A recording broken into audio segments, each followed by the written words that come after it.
Grabatzen ari garen unean gaueko 11:23 diren honetan, Jakak eta Mari Ezkurrenak Altuna eta Errezustaren aurka Donostian jokatu duten finalaren analisia egingo dugu. Garaipena Jaka eta Mari Ezkurrenarentzat izan da 22-12 emaitzarekin, baina analisiarekin hasi aurretik gogoratu ezagun Jakak eta Mari Ezkurrenak aurreko norgehiagokan Peña eta Imazi irabazi zietela, aldiz Altunak eta Errezustak Elordi eta Zabaleta hartu zituzten mendean. Hauek esan da, orain bai, analisiarekin hasiko gara. Partidak bi zati oso garrantzitsu izan ditu. Alde batetik lehenengo zati ikeragarria izan da.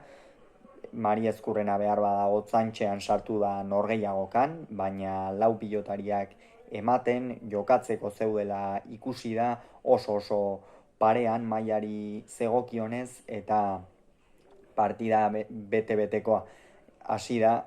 Jaka tantoak amaitzen, Jokin Altuna ere tanto dezente amaitzen, behar bada Mari Ezkurrena esan bezala pilota geixeago galtzen, eta horrek pixka bat besoa ere moztu dio norgehiagoka hasiera horretan. Esango genuke ez du hainbesterainoko segurtasunarekin bilatu frontisaren altuera, baina orokorrean Rezusta ere oso ongi, baina seinako berdinketatikan aurrera etorri da norgehiagokaren erabateko aldaketa. Seinakora arte inork ezin izan du bi tantu baino gehiagoko aldea hartu irabazten, baina seinakotikan aurrera jada Jakak eta Mari Ezkurrenak sekulako errepasoa eman diete Altuna eta Errezustari. Erabat txiki utzi dituzte Altuna eta Errezusta.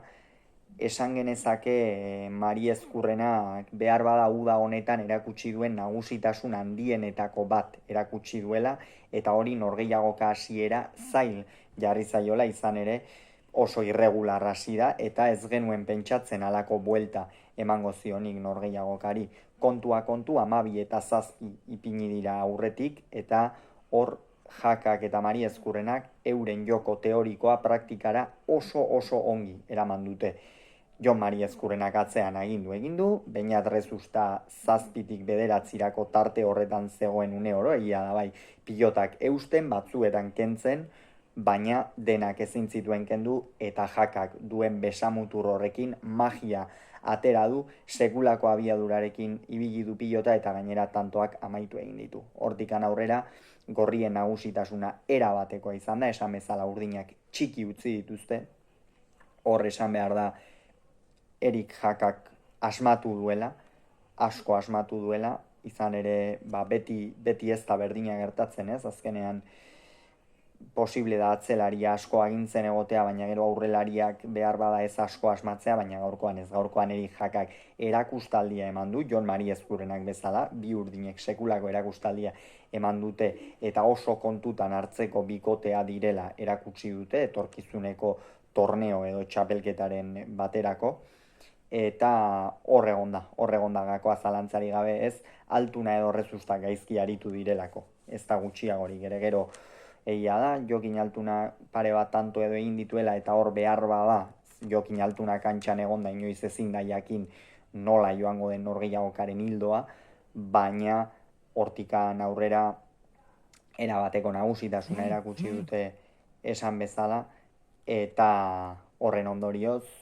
20 eta 12 aurretik ipini dira, eta azkenerako 22 eta 12 esan bezala. Mari Ezkurrenak agindu, Rezusta 7-9 distantzia horretan eduki, eta Erik Jakak aurrean tantoa erraz amaitu du. Oso garrantzitsua torneo hau Erik Jakarentzat, izan ere torneo eta txapelketetan nahiko lehorte handixamarrarekin zebilen, egia San Fermin torneoko lauterdiko final hori jokatu zuela Jokin Altunaren aurka, baina geroztikan udan Mastersean orain ere oso ongi hasi dira Martija eta biak, baina kosta zitzaien pixka bat hastea, erregulartasun hori hartzea, eta honek zalantzari gabe sekulako auspoa emango dio Erik Jakari, eta ikusiko dugu Martijarekin nola joaten den Mastersean. Altunak eta Errezustak berriz, bi astetan, bai aste nagusiko torneoan eta bai orain Donostia Hiria torneoan, bi belarrondoko handixamar jaso dituzte. Iruñeko torneoa ere elkarrekin irabazi zuten, baina bi hauek ezin izan dituzte irabazi, eta gainera finalera Donostiakoan bakarrikan sailkatu dira, eta horixe izan da gaurkoan gertatu den. Hauxe beraz, norgehiagoka honen inguruan esan behar genuen guztia, Altunak eta Rezustak 12, Jakak eta Mari Ezkurrenak 22, hauxe izan da dena, hurrengoan gehiago izango duzue, bitartean on izan, agur.